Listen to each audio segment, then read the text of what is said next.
Tenemos un problema de trabajo y energía donde vamos a aplicar el teorema de la conservación de la energía mecánica. Ahí tienen el problema para que ustedes lo lean y le presten atención. Así que bueno, dice que un resorte que tiene constante 500 newton por metro está inicialmente comprimido 15 centímetros. Un bloque de masa de 600 gramos se encuentra apoyado en él. Cuando el resorte se suelta, el bloque se mueve con él y se separa cuando este pasa por la posición de relajación, en X igual a 0. A partir de ahí, el bloque se desplaza a lo largo de una pista siguiendo este recorrido circular que están viendo acá. Viene la partícula, hace esto y sube por el plano inclinado. Se sabe que en el momento en el que el bloque se suelta del resorte, la distancia entre este y la base del bloque es de 60 centímetros. Ahí lo tiene marcado en el dibujo, estos 60 centímetros. Y dice que solo existe rozamiento en el plano en el que se suelta el resorte hasta la base del bloque, que es acá en donde marcamos esta distancia. Solo ahí existe fuerza de roce dinámica debido a que la superficie es rugosa. Entonces, para empezar con este problema, anoté los datos que me daba este enunciado y los pasé a las unidades que necesitamos que estén. La constante de elasticidad estaba bien, pero esta distancia, tanto de los 15 centímetros como de los 60 centímetros, lo tenemos que pasar a metros, y la masa la tenemos que pasar a kilogramos, ya que en esta unidad la necesitamos para aplicarlas a las fórmulas. Para aplicar este teorema necesitamos determinar dos puntos en donde vamos a hacer nuestro análisis, un punto inicial y un punto final. En este caso van a ver que nos conviene tomar nuestro punto inicial acá, lo voy a llamar A, y punto final en B. En el punto A es en donde está el resorte comprimido, que es lo que nos dice el problema. Ahí es donde yo voy a tomar mi punto inicial, y el punto final lo voy a tomar cuando el cuerpo llega a la altura máxima en donde este se detiene, que es lo que nos dice el problema. Así que se va a ver de esa forma. Y bueno, lo que nos pide es calcular la altura a la que este bloque llega, de forma vertical. Para esto vamos a aplicar este teorema de la conservación de la energía mecánica, que dice que la variación de energía mecánica es igual al trabajo de las fuerzas no conservativas. Vamos a analizar este problema en donde la energía va a ser la que va desde A hacia B. Entonces seguimos desarrollando la ecuación de tal forma que nos va a quedar así: energía mecánica final en B menos energía mecánica inicial en el punto A.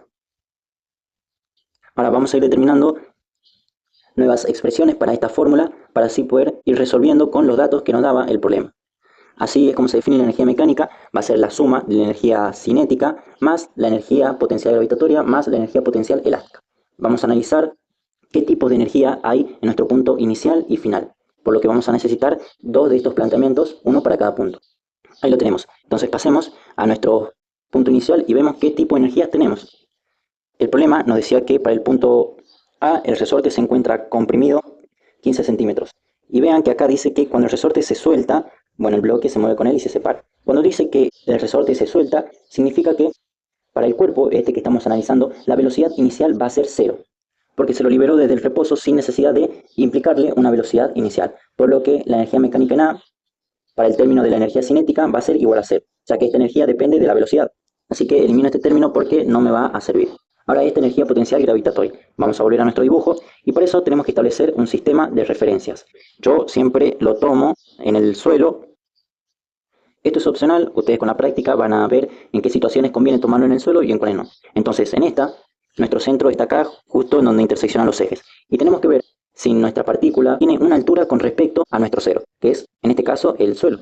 Y podemos ver que como se encuentra apoyado en el suelo, este no va a tener una altura, por lo tanto no va a tener una energía potencial gravitatoria. También vamos a tachar esto. Ahora, energía potencial elástica. Bueno, en este punto sí tiene, ya que el problema decía que el resorte estaba comprimido cuando luego se lo libera. Nosotros analizamos el momento en el que está justo comprimido, y cuando un resorte está o comprimido o estirado, va a tener energía potencial elástica. Entonces voy a escribir a qué es esto. Como solo tenemos energía potencial elástica, este es igual a 1/2 por la constante por la compresión al cuadrado. Ahora analicemos para el punto B. Volvemos al dibujo. Ahora tenemos que volver acá a esta última parte que nos decía que tenemos que calcular la altura vertical a la que llega este bloque cuando finalmente se detiene sobre el plano inclinado. Ahí hay una palabra clave que dice que cuando finalmente se detiene. Entonces si el bloque se detiene, en ese momento su velocidad va a ser igual a 0, por lo que no tenemos energía cinética en este punto. Energía potencial gravitatoria ahora, bueno, sí tenemos, es más, es lo que nos pide determinar este problema, así que este término sí lo vamos a dejar. Y por último, energía potencial elástica. Bueno, ya directamente si en este punto no hay un resorte, podemos descartar que haya esta energía. Así que lo voy a tachar y voy a escribir solamente la expresión de la energía potencial gravitatoria. Ahí lo tenemos. Entonces encontramos nuevas expresiones para la energía mecánica en el punto final e inicial y lo voy a reemplazar acá. Ahí lo tenemos. Ahora, para este término, que es el trabajo de la fuerza no conservativa, tenemos que volver a nuestro dibujo y ver si en el tramo que va desde A hasta B existe alguna fuerza no conservativa. Y para este problema, sí, ya que acá teníamos esta superficie rugosa, entonces va a haber una fuerza de roce dinámica, que esta va a ser una fuerza no conservativa. Así que acá puedo escribir que vamos a tener el trabajo de la fuerza de roce dinámica. Ahora, vamos a trabajar con esta expresión, así como lo hicimos para la izquierda, vamos a buscar una nueva forma de escribir este trabajo. Para eso vamos a usar sumatoria de fuerzas, leyes de Newton, así que presten atención. Voy a dibujar mi cuerpo acá, justo cuando está en la superficie rugosa, y en este punto voy a hacer la sumatoria de fuerzas. Lo hacemos en este trayecto porque es aquí cuando existe la fuerza de roce dinámica. Entonces vamos a tener una fuerza normal, vamos a tener también fuerza peso, y vamos a tener una fuerza de roce dinámica, que va a apuntar hacia la izquierda, porque el desplazamiento es hacia la derecha y esta fuerza se opone al desplazamiento. Ahí lo tenemos. Ahora, volviendo a esta ecuación, vamos a centrarnos en este término, que otra forma de escribir el trabajo de esta fuerza es así. Va a ser igual a la fuerza de roce dinámica multiplicado el desplazamiento por el coseno del ángulo entre el desplazamiento y la fuerza de roce dinámica. El desplazamiento lo teníamos como dato, eran los 60 centímetros de esta parte rugosa, o 0,6 metros. El coseno del ángulo va a ser de 180 grados, porque fíjense que entre el ángulo del desplazamiento y la fuerza de roce dinámica están estos 180 grados. Ahora, lo que no tenemos es la fuerza de roce dinámica. Vamos a encontrar entonces una expresión para escribirla. Recuerden, por teoría, que esta fuerza de roce también se la puede reescribir como el coeficiente de roce dinámico por la fuerza normal. El coeficiente lo teníamos como dato, es 0,3. Lo que no tenemos es la fuerza normal. Es por eso que vamos a aplicar sumatoria de fuerzas, que en este caso solamente nos va a servir en el eje de la Y. Ahí lo tenemos, entonces va a quedar igual a la normal menos el peso.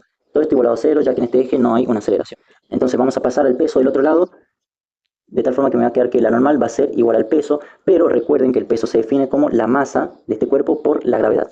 Entonces encontramos una expresión para la fuerza normal que va a ser más fácil, ya que tenemos la masa como dato y la gravedad ya sabemos que es 9,8 metros por segundo al cuadrado. Entonces esta expresión del trabajo la podemos reescribir con todo lo que encontramos. Me va a quedar de esta forma. Acá va a ser masa por gravedad, por el desplazamiento, por el coseno de 180, que yo voy a hacer este cálculo y es menos 1, entonces voy a dejar el signo negativo acá. Ahora, para esta ecuación de acá, en vez de escribir el trabajo de esta fuerza, voy a escribir esta nueva expresión que encontramos. Ahí lo tenemos. Y el problema lo que nos pedía era la altura en B, en el momento en el que el cuerpo, bueno, llega ahí. Y con todo esto que hicimos, encontramos una expresión en donde se encuentra el término h, que es la altura, que debemos calcular. Entonces es una ecuación, solamente tenemos que despejar este término, a ver cómo es que nos queda. Ahí lo tenemos, voy a hacer el reemplazo numérico. Ahí ya reemplazamos todo, hacemos este cálculo y a mí me dio una altura de 0,78 metros.